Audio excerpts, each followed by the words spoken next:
I thought his first words were significant.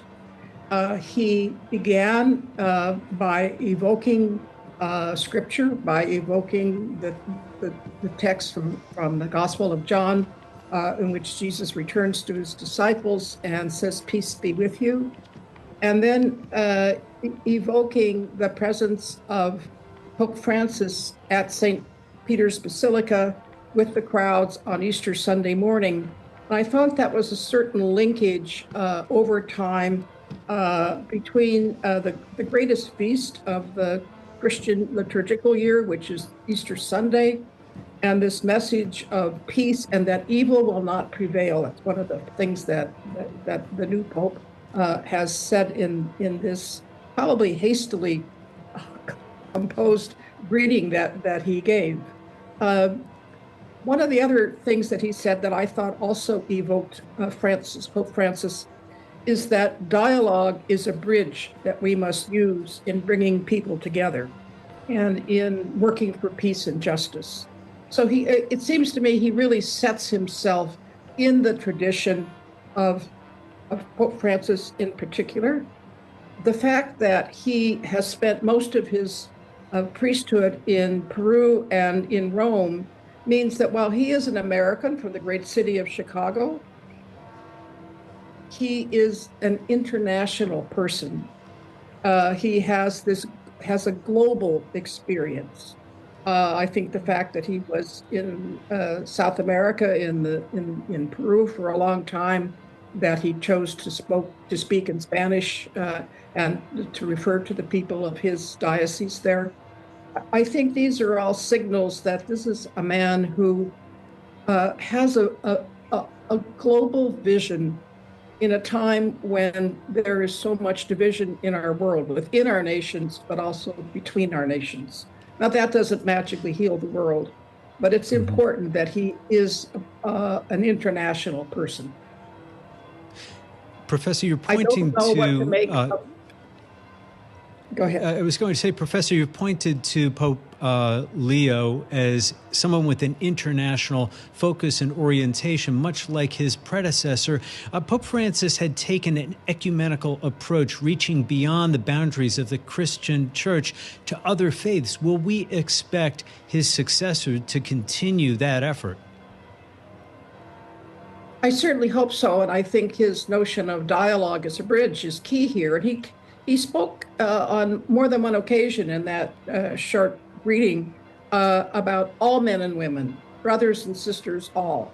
And just sort of lovely, just as I was just about 2 minutes ago, I got a text from a Jewish friend saying Mazel Tov on your new selection. I mean, the world really is looking for people who have this global vision, who have a sense that we must do everything we can that evil will not prevail. And I would have to do some more research, but it seems to me his choice of the name Leo, his immediate predecessor would be Leo XIII, who was Pope for about 25 years, I think, between 1878 and 1903. So it goes back more than a century. And among the things that Leo XIII is best known for is a worldwide letter known as an encyclical called in Latin Rerum Novarum, and it was a very important advocacy for the working class, for working men and women. And so I wonder if that has to do primarily with his choice of the name Leo. I mean, we're all, we don't know these things, so we're speculating, but I do think that would situate him in the tradition of Francis and in the long tradition of Pope Leo in advocating for peace and justice for the people in the world who have all too little recognition and who work for paltry wages and in unjust situations. Professor, you mentioned his outreach to the world, but in the church there has been division over the role of women. What do we expect Pope Leo now to do on that issue? Has he taken a stance in his previous roles? I don't know that. So the church has 1.4 billion members in every land, in every tribe and tongue. So to say that we're divided is also to say this is an inordinately complex, ancient institution, the oldest institution, long continuous institution in the West. So, and one of the complications is that the status and role of women differs from culture to culture. So, I hope that this Pope will be an advocate for more inclusion of women.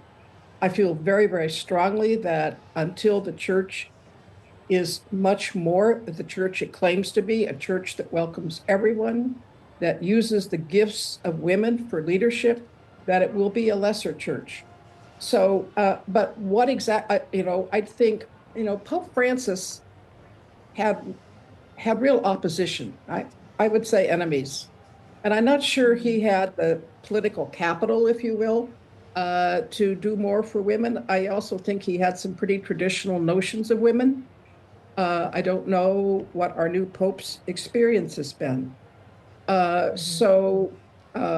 But my guess is that working in Peru, he would have worked with many women who probably kept the church going on a daily basis and who did teaching of the people and that sort of thing.